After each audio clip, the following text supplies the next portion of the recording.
Quantum physics भी दरअसल इसी खोज की ओर इशारा कर रहा है, जिसके मुताबिक आपके पास तब तक एक दुनिया नहीं हो सकती जब तक दिमाग उसमें दाखिल ना हो जाए, क्योंकि दिमाग ही उस चीज को शक्ल दे रहा है। आप महसूस कीजिए कि आप सेहतमंद हैं, महसूस कीजिए कि आप दौलतमंद हैं, अपने इर्द गिर्द महसूस कीजिए कि प्यार ही प्यार है, चाहे वो वहां न भी हो। और होगा ये कि ये दुनिया आपके गीत से सुर में मिलाएगी, उस अंदरूनी एहसास की प्रकृति से सृष्टि तालमेल बैठाएगी, उसे स्वरूप देगी, क्योंकि आप वैसा महसूस करते हैं।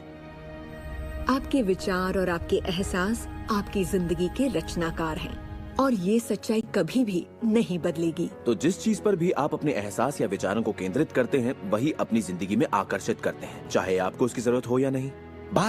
मजा आएगा। मानो आप सृष्टि को मेन्यू कार्ड की तरह इस्तेमाल कर रहे हो और अपना ऑर्डर दे रहे हो। मैं इस चीज को आजमाना चाहूंगा और मुझे ये प्रोडक्ट चाहिए और मुझे फला किस्म का साथी चाहिए।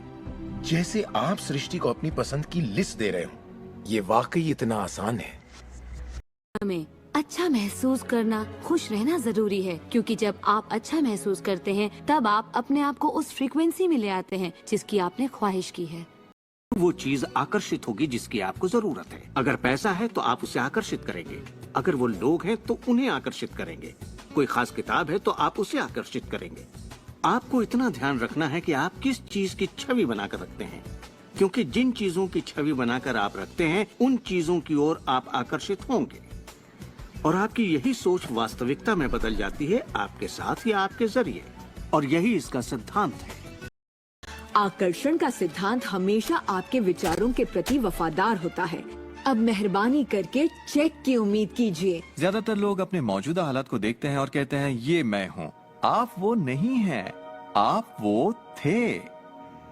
अगर इस वक्त आप अपने मौजूदा हालात को देखें, मान लीजिए इस वक्त आपके बैंक अकाउंट में ज्यादा पैसे नहीं है, या जिस साथी की तलाश है वो नहीं है, या आपकी सेहत ठीक नहीं है, तो आप वो नहीं है, वो आपके अतीत के विचारों और कर्मों का शेष बचा नतीजा है।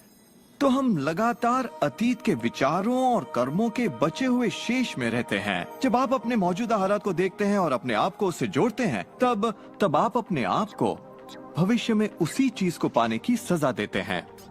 हम जो कुछ भी है अपने अतीत के विचारों का परिणाम है।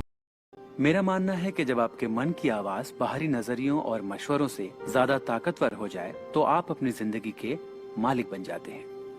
आप सही सोचना शुरू कर देंगे। आपके अंदर कुछ ऐसा है, एक ऐसी शक्ति है जो बाहरी शक्ति से कहीं बड़ी है, वो प्रकट होना शुरू करेगी। वो आपकी जिंदगी पर हावी हो जाएगी, आपको खिलाएगी, पहनाएगी, आपका मार्गदर्शन करेगी, आपके अस्तित्व को बनाए रखेगी, अगर आप उसे ऐसा करने दें। और इस बात में मुझे कोई शक नहीं। ऐसा कहता है कि हमको हाउ यानी कि कैसे होगा उस पर बिल्कुल फोकस नहीं करना है, बस जाके ऑर्डर प्लेस करना है। बिरयानी कैसे बनती है, उसमें क्या इलायची डलती है कि नहीं, भगवान जाने, उस पर फोकस नहीं करना है। आम खाना है, गुठली नहीं गिननी है। So do not focus on the how. साथ ही ये एक लॉ है, यानी कि अगर आप इसमें मानो कि ना मानो, या आपको समझ आता हो कि ना आता हो, दिस विल वर्क। मतलब इलेक्ट्रिसिटी के जैसा है क्या, अगर आपको नहीं समझ में आता है कि वो कैसे बनती है, वो स्विच दबाने से लाइट कैसे चालू हो जाती है, इसका मतलब ये नहीं होगा कि लाइट नहीं चालू होती, ठीक है। और आप मानोगे नहीं कि नहीं मैं तो मर्डर करके आ जाऊंगा, किसी को पता नहीं चलता, कोई मुझे जेल में नहीं डालेगा, तो ऐसा नहीं होता है। सोच लिया तो वैसी फ्रीक्वेंसी जाएगी एंड वैसी सिचुएशन आएगी ही लाइफ में। That is why it is called law of attraction. लेकिन ये सब सिर्फ वो चीज पे होता है जो आपको नहीं चाहिए, ठीक है। तो एक मेन ये पॉइंट है। सेकंड, दूसरा पॉइंट ये है कि ये सिर्फ थॉट पे नहीं, आपकी फीलिंग्स पे भी काम करता है। मतलब अगर आप जो सोच रहे हो सिर्फ वो लेके नहीं आएगा आपकी लाइफ में, आप जो महसूस कर रहे हो वो भी लेके आएगा। देखो, इसके लिए मैं आपको एक एग्जांपल देती हूँ तो ही ज्यादा अच्छे से समझ में आएगा कि अगर एक गरीब बच्चा जो झोपड़पट्टी में रहता है वो सोचेगा कि काश यार आज कुछ अच्छा खाने को मिल जाए जिससे पेट भर जाए, तो उसको शायद कोई रोटी देके चला जाए, पिज्जा देके नहीं।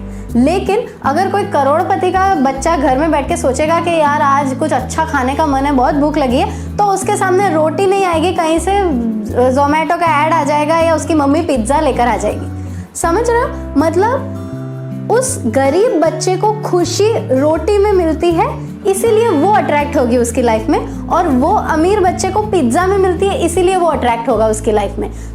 ये है कि थॉट्स बिकम थिंग्स। पर ऐसा क्यों होता है, मतलब थॉट्स कैसे थिंग्स बन जाएंगे? तो ये बुक ऐसा कहती है कि हर चीज़ की और हर थॉट की एक फ्रीक्वेंसी होती है।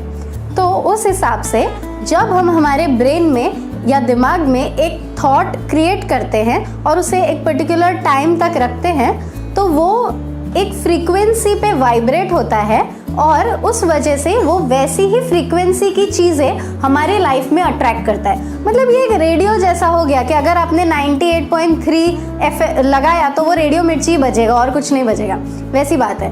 तो ये कहता है कि हम इंसान जो है एक ट्रांसमिशन टावर जैसे हैं, हमारी थॉट्स जो है वो रेडियो फ्रीक्वेंसी जैसी है, और जो सिचुएशंस बनती है लाइफ में वो रेडियो मिर्ची जैसा है, वो गानों जैसा है रेडियो मिर्ची के। ओके, लेकिन फिर इस हिसाब से ऐसा तो कोई इंसान ही नहीं है पूरी दुनिया में जो सोचता हो कि मेरा एक्सीडेंट हो जाए या मेरा ब्रेकअप हो